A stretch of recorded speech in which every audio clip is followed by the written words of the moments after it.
શરીરને સ્વસ્થ રાખવા માટે જરૂરી છે યોગ, તો ચાલો જતા જતા જોઈએ યોગમ।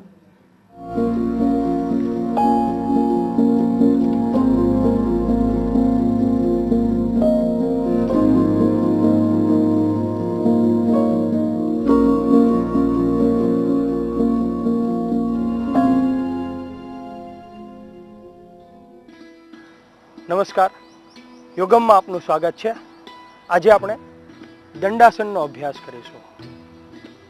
આવો તો આ માટેની તૈયારી કરીએ।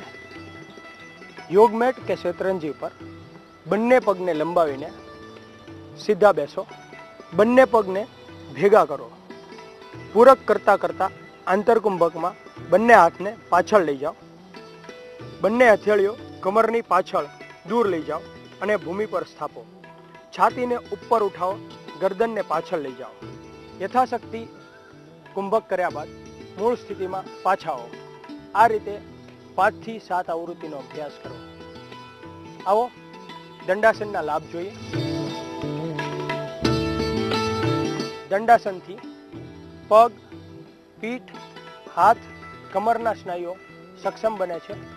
આ આસનથી પગને ખૂબ આરામ મળે છે। જેમને સાયટિકાની તકલીફ હોય તો તે દૂર થાય છે। દંડાસનથી જેમની પાચનની તકલીફ હોય, પાચન ક્રિયા નબળી હોય તો તે સુધરે છે। આવો દંડાસનમાં ધ્યાનમાં રાખવા જેવી બાબત જોઈએ।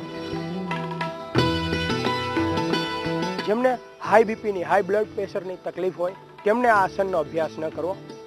જેમને કાંડાની તકલીફ હોય તેમને પણ આ આસનનો અભ્યાસ ન કરવો।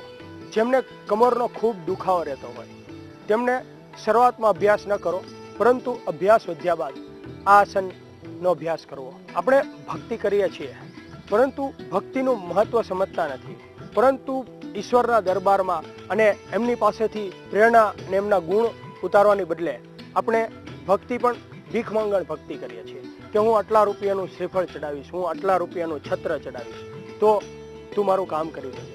પરંતુ